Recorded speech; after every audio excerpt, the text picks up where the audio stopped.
Hello friends, welcome to GK classes by GSC. Friend, आज की इस वीडियो में मैं आप सभी के लिए लेकर आई हूँ सभी एग्जाम्स का काफ़ी ज़्यादा इंपॉर्टेंट टॉपिक, और टॉपिक का नाम है प्रमुख संविधान संशोधन। तो देखिए, इस टॉपिक से हर एग्जाम में 2 से 3 क्वेश्चन अक्सर देखने को मिलते ही हैं। तो आज इस वीडियो में हम एग्जाम ओरिएंटेड फैक्ट्स को देखेंगे। यदि आप किसी भी एग्जाम्स की तैयारी कर रहे हैं तो ये वीडियो आप सभी के लिए काफ़ी ज़्यादा बेनिफिशियल, काफ़ी ज़्यादा इंपॉर्टेंट होने वाली है। तो वीडियो को पूरा अंत तक देखना है, ठीक है। तो चलिए शुरू करते हैं। सबसे पहले तो हम देखेंगे कि जो हमारे संविधान में संशोधन करने की प्रक्रिया है वह दक्षिण अफ्रीका से ली गई है। कौन से देश से ली गई है? दक्षिण अफ्रीका से ली गई है, ठीक है। और कौन से अनुच्छेद में संविधान संशोधन की प्रक्रिया का प्रावधान है?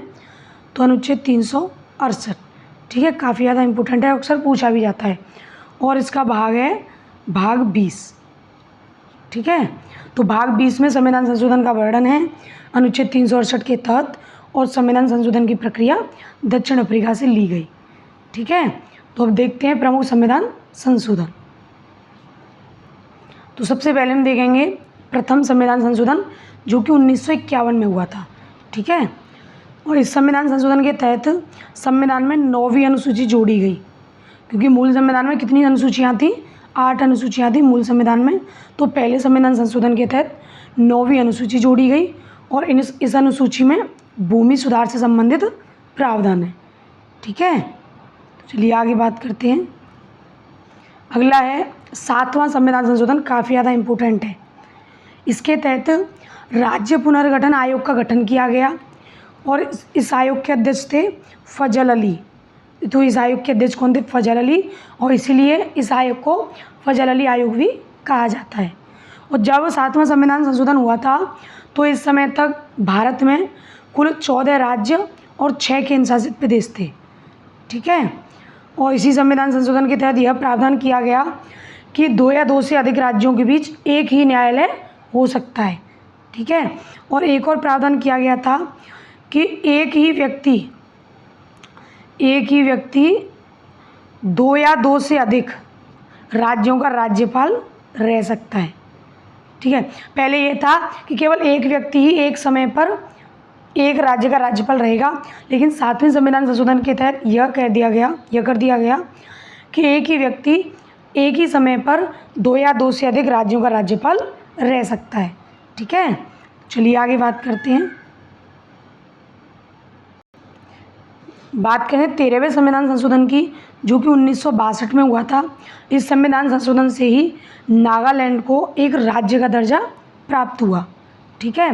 तो ये क्वेश्चन पूछा जा सकता है कि नागालैंड को कौन से संविधान संशोधन के तहत राज्य का दर्जा प्राप्त हुआ? तो 13वें संविधान संशोधन के तहत 1962 में, ठीक है। तो चलिए आगे देखते हैं। और नागालैंड की राजधानी क्या है? नागालैंड की राजधानी है कोहिमा, ठीक है। अगला है 21वां संविधान संशोधन, जो कि काफ़ी ज़्यादा इम्पोर्टेंट है, और 1967 में यह हुआ था।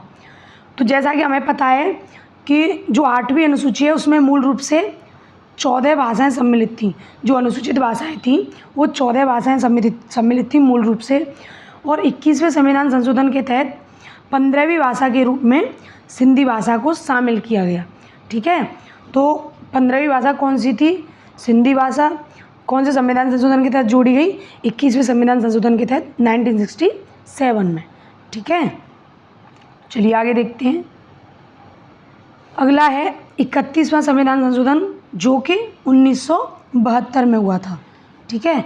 और इससे क्या हुआ था कि जो लोकसभा की सीटें पहले 525 थीं, और इस संविधान संशोधन के तहत इन्हें बढ़ाकर 545 कर दिया गया, ठीक है। तो लोकसभा की सीटों को 525 से बढ़ाकर 545 31वें संविधान संशोधन के तहत कर दिया गया, ठीक है। तो चलिए आगे देखते हैं। अगला है 36वां संविधान संशोधन 1975 में।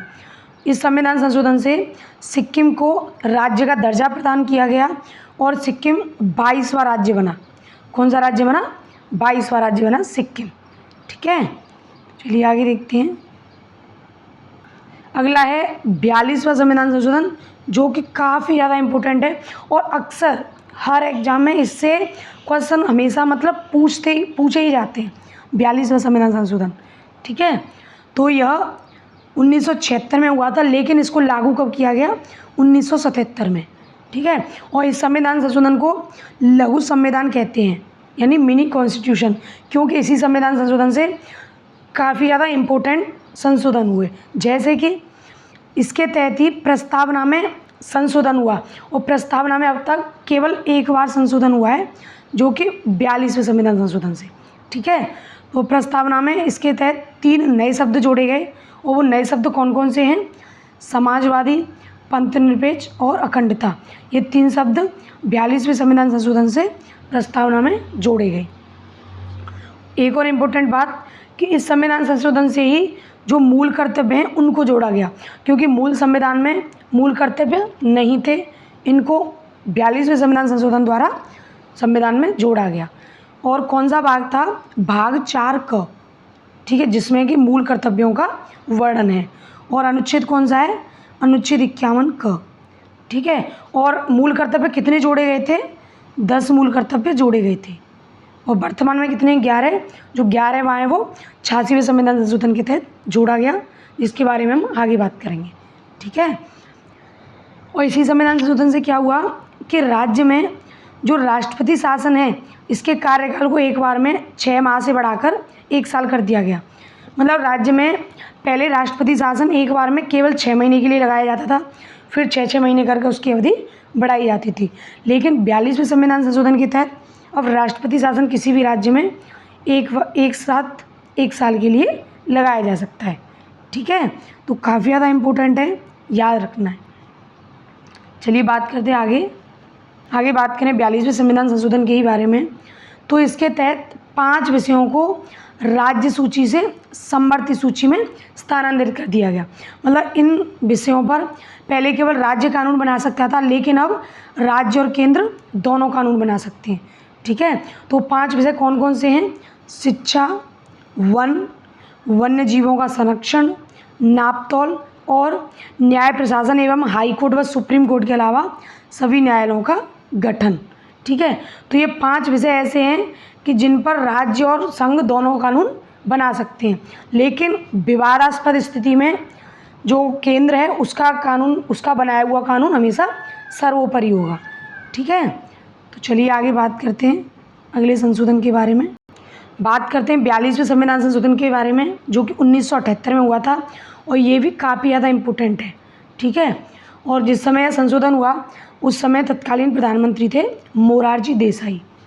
ठीक है, इसके तहत राष्ट्रीय आपात के संदर्भ में जो आंतरिक अशांति आधार था, उसके स्थान पर सशस्त्र विद्रोह कर दिया गया। मतलब जो राष्ट्रीय आपात लगाया जाता था आंतरिक अशांति के आधार पर, अब उसको बदलकर सशस्त्र विद्रोह कर दिया गया। ठीक है, और इसी संविधान संशोधन से मूल अधिकारों की सूची से संपत्ति के अधिकार को हटाकर इसे विधिक अधिकार बना दिया गया। मतलब जो संपत्ति का अधिकार था वह पहले मूल अधिकार था, मतलब पहले 7 मूल अधिकार थे, लेकिन वर्तमान में 6 हैं, क्योंकि संपत्ति के अधिकार को मूल अधिकारों की सूची से निकालकर विधिक अधिकार की सूची में रख दिया गया है। ठीक है, और इसमें जो मतलब संपत्ति का अधिकार था वह पहले मूल अधिकारों में अनुच्छेद 31 में वर्णित था मूल अधिकारों में, और वर्तमान में इसको अनुच्छेद 300 क में रख दिया गया है, जो कि एक विधिक अधिकार है, कानूनी अधिकार है। ठीक है, और इसी के द्वारा जो अनुच्छेद 20 और 21 हैं उनके द्वारा जो मूल अधिकार हैं उनको राष्ट्रीय आपात में निलंबित नहीं किया जा सकता।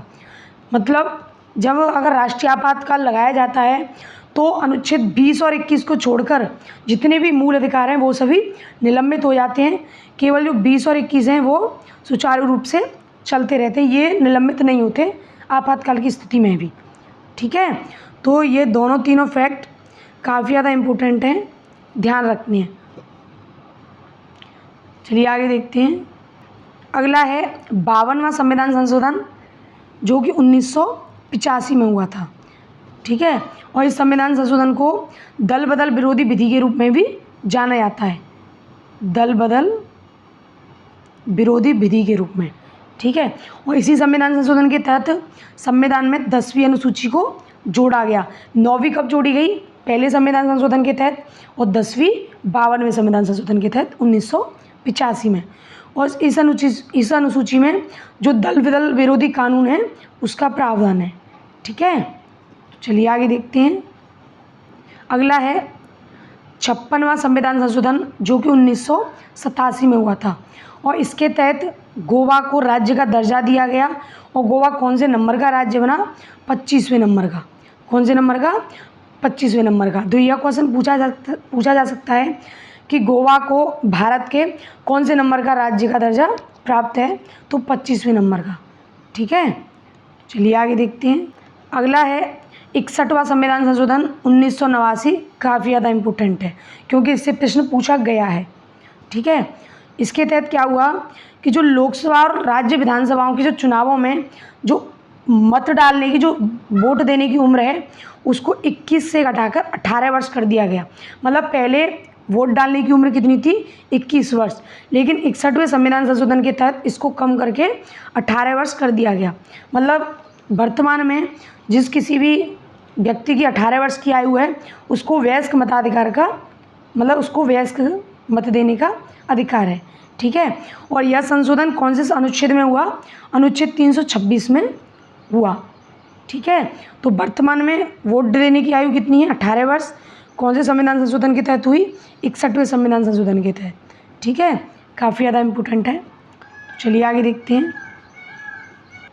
अगला है 69वां संविधान संशोधन जो कि 1991 में हुआ था, और इससे क्या है कि इसी संविधान संशोधन के द्वारा जो NCR राष्ट्रीय राजधानी क्षेत्र दिल्ली है उसको विशेष दर्जा प्राप्त है। ठीक है, और इसी संविधान संशोधन से दिल्ली के लिए जो 70 सदस्यीय विधानसभा और 7 सदस्यीय मंत्रिपरिषद की व्यवस्था की गई। ठीक है, 69वें संविधान संशोधन से। तो 69वें संविधान संशोधन से दिल्ली को विशेष दर्जा प्राप्त है। ठीक है, चलिए आगे देखते हैं। अगला है 71वां संविधान संशोधन 1992 में। ठीक है, तो इसके तहत ही जो संविधान की जो 8वीं अनुसूची है उसमें 3 नई भाषा जोड़ी गई। 15वीं भाषा सिंधी जोड़ी गई 21वें संविधान संशोधन से, और उसके बाद 16, 17, 18 और जो 3 नई भाषाएं जोड़ी गई 71वें संविधान संशोधन से। और कौन कौन सी है वो भाषा? नेपाली, मणिपुरी, कोंकणी, मतलब नमक। नेपाली, मणिपुरी, कोंकणी, इसको याद करने की छोटी सी ट्रिक है।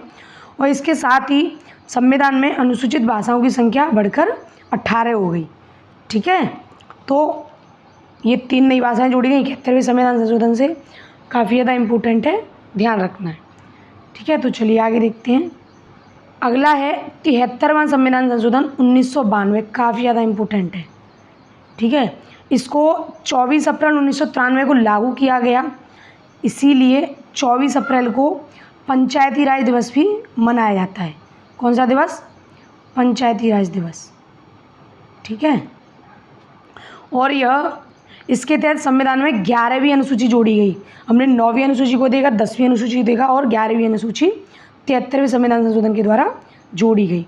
इस अनुसूची में जो पंचायती राज संस्थाएं जो कि ग्रामीण स्तर पर कार्य करती हैं उनका प्रावधान है, उनको संवैधानिक दर्जा प्राप्त हुआ। और 11वीं अनुसूची में 29 विषय शामिल किए गए। कितने विषय शामिल किए गए? 29 विषय। ठीक है, तो काफ़ी ज़्यादा इम्पोर्टेंट है, ध्यान रखना है। ठीक है, कितने विषय हैं? 29 विषय। चलिए आगे देखते हैं। अगला है 74वां संविधान संशोधन 1992 में। इसके तहत संविधान में एक नया भाग जोड़ा गया, और वो भाग कौन सा है? भाग 9 का। ठीक है, और इस भाग को नगर पालिका नाम दिया गया। और इसी संविधान संशोधन के तहत संविधान में 12वीं अनुसूची जोड़ी गई। और वर्तमान में संविधान में कितनी अनुसूचियां हैं? 12। ठीक है, और मूल संविधान में 8 थी। इस अनुसूची में जो शहरी स्थानीय निकाय हैं उनको संवैधानिक स्थिति और सुरक्षा प्रदान की गई। और 12वीं अनुसूची में कितने विषय शामिल हैं? 18। और 11वीं में कितने हैं? 29। ठीक है, तो याद रखना है। आगे है 86वां संविधान संशोधन 2002, शिक्षा से संबंधित है। ठीक है, इसके तहत जो प्रारंभिक शिक्षा है उसको मूल अधिकार बनाया गया, और नया अनुच्छेद जोड़ा गया, अनुच्छेद 21 क। तो अनुच्छेद 21 का किससे संबंधित है? प्रारंभिक शिक्षा के मूल अधिकार से। और इसमें क्या प्रावधान किया गया? इसमें प्रावधान किया गया कि राज्यों को 6 से 14 वर्ष तक के बच्चों के लिए निःशुल्क प्रारंभिक शिक्षा एवं अनिवार्य शिक्षा की व्यवस्था करनी चाहिए। किसको? राज्य को। कितने से कितने वर्ष तक? 6 से 14 वर्ष तक। ठीक है, 6 से 14 वर्ष तक के बच्चों के लिए निःशुल्क एवं अनिवार्य प्रारंभिक शिक्षा का प्रावधान करना चाहिए राज्य को। और इसी के तहत अनुच्छेद 51 क के तहत एक नया मूल कर्तव्य जोड़ा गया। मतलब 10 तो जोड़े गए थे 42वें संविधान संशोधन के तहत, लेकिन जो 11वां मूल कर्तव्य है वो 86वें संविधान संशोधन के तहत जोड़ा गया। और यह किससे संबंधित है? यह संबंधित है कि जो हर भारतीय नागरिक है वो अपने बच्चे को, चाहे उसके माता पिता हों, चाहे उसके कोई अभिभावक हों, वो 6 से 14 वर्ष की उम्र तक शिक्षा की सुविधा उपलब्ध कराएगा। मतलब चाहे किसी बच्चे के माता पिता हैं, चाहे उसका अभिभावक है, मतलब माता पिता के नहीं है, चाहे उसका चाचा है, ताऊ है, मतलब चाहे उसके अभिभावक हैं, वह 6 से 14 वर्ष तक की उम्र तक बच्चे की शिक्षा के लिए सुविधा उपलब्ध कराएगा। तो ये दोनों 86वें संविधान संशोधन में दोनों संशोधन शिक्षा से संबंधित है। ठीक है, किससे संबंधित है? शिक्षा से। ठीक है, तो काफ़ी ज़्यादा इम्पोर्टेंट है, याद रखना है। तो चलिए आगे देखते हैं। अगला है 89वां संविधान संशोधन 2003। इस संशोधन के तहत जो राष्ट्रीय अनुसूचित जाति एवं जनजाति आयोग है, इसको 2 भागों में विभाजित कर दिया गया। कौन कौन से?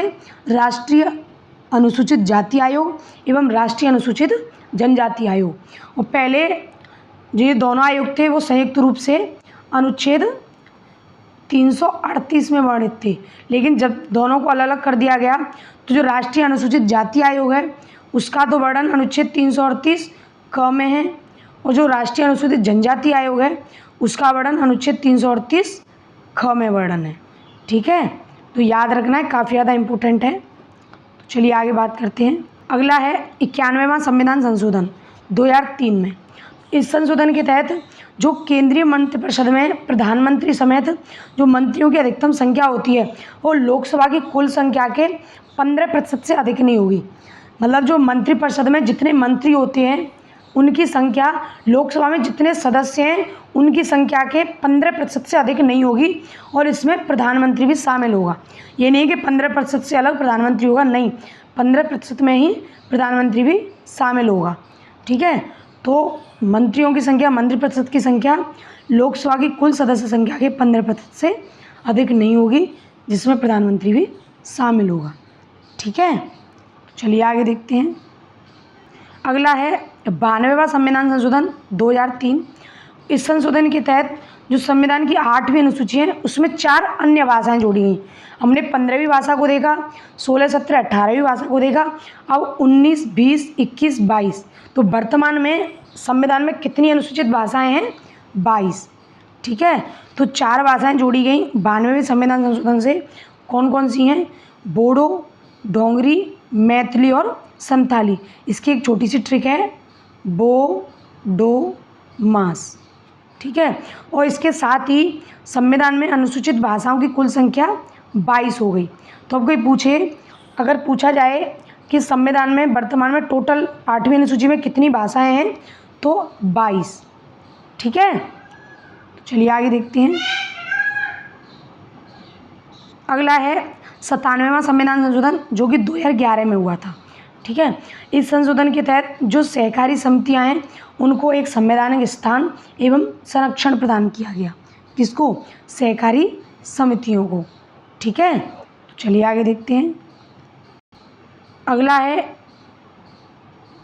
99वां संविधान संशोधन जो कि 2014 में हुआ था, और यह काफ़ी ज़्यादा इम्पोर्टेंट संविधान संशोधन है, क्योंकि अभी तक एकमात्र संविधान संशोधन है जिसको सुप्रीम कोर्ट द्वारा मतलब असंवैधानिक घोषित कर दिया गया और इसको निरस्त कर दिया गया। ठीक है, तो इस संशोधन के तहत क्या हुआ था कि जो सर्वोच्च न्यायालय और उच्च न्यायालय में जो न्यायाधीशों की नियुक्ति होती है उसकी एक प्रणाली है कोलेजियम प्रणाली, लेकिन इस संविधान संशोधन के तहत इसके स्थान पर एक नए निकाय राष्ट्रीय न्यायिक नियुक्ति आयोग की स्थापना का प्रावधान किया गया। लेकिन 2015 में सुप्रीम कोर्ट ने इस संशोधन को असंवैधानिक एवं रद्द घोषित कर दिया। मतलब इसमें कहा गया था कि जो प्रचलित कॉलेजियम प्रणाली है, जिसके तहत सुप्रीम कोर्ट और हाई कोर्ट के न्यायाधीशों की नियुक्ति होती है, उसके स्थान पर एक राष्ट्रीय न्यायिक नियुक्ति आयोग की स्थापना की जाए।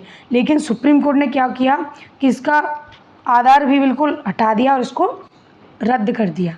ठीक है, तो एकमात्र संविधान संशोधन जिसको रद्द किया गया 99 में संविधान संशोधन, इसलिए काफ़ी ज़्यादा इम्पोर्टेंट हो जाता है, याद रखना है। ठीक है, अगला है 100वां संविधान संशोधन 2015 में। इस संशोधन के द्वारा भारत और बांग्लादेश के बीच भूमि सीमा समझौता हुआ। ठीक है, तो भारत और बांग्लादेश के बीच भूमि का हस्तांतरण इस संविधान संशोधन के तहत हुआ था। ठीक है, तो चलिए आगे देखते हैं।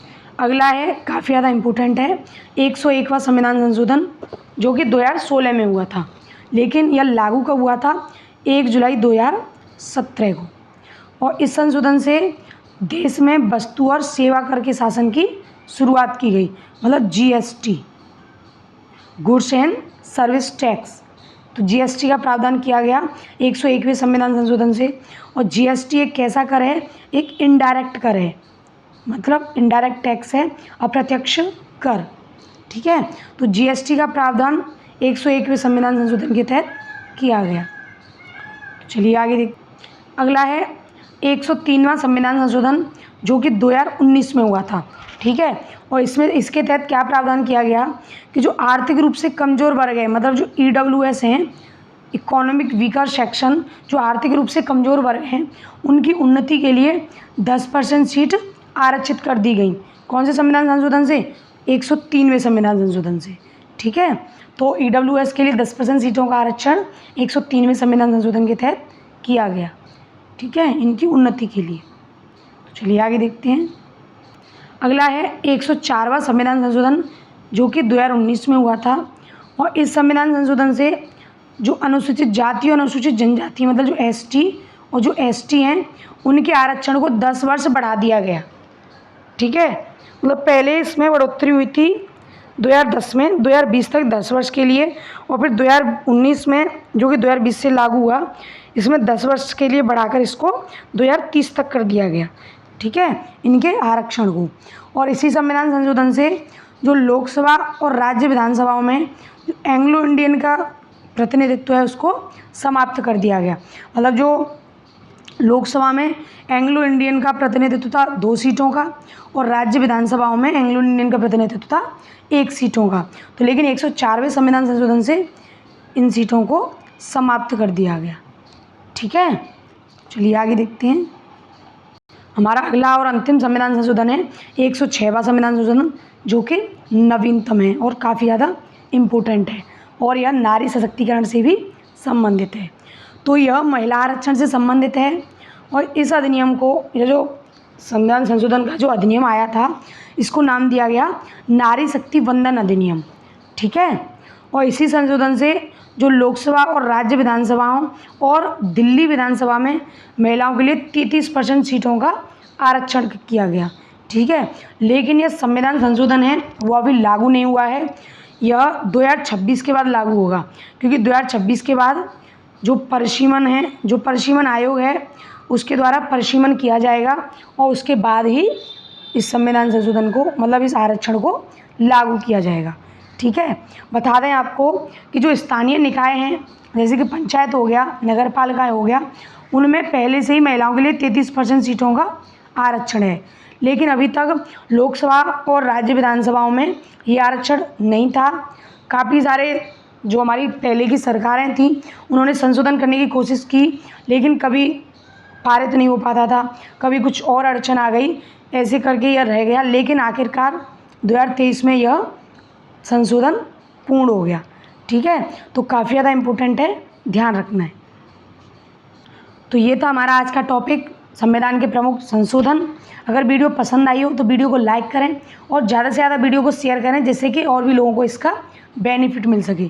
ठीक है, और वीडियो को शेयर करें, चैनल को सब्सक्राइब करें, और कमेंट बॉक्स में फीडबैक ज़रूर बताया करो आप कि मेरा कंटेंट, जो मैं कंटेंट आप लोगों के लिए लेकर आ रही हूँ, वो आपको कैसा लग रहा है, पसंद आ रहा है कि नहीं आ रहा। अगर आप इसमें कोई संशोधन चाहते हैं तो ज़रूर बताएं, मैं संशोधन करने की बिल्कुल कोशिश करूँगी। ठीक है, धन्यवाद।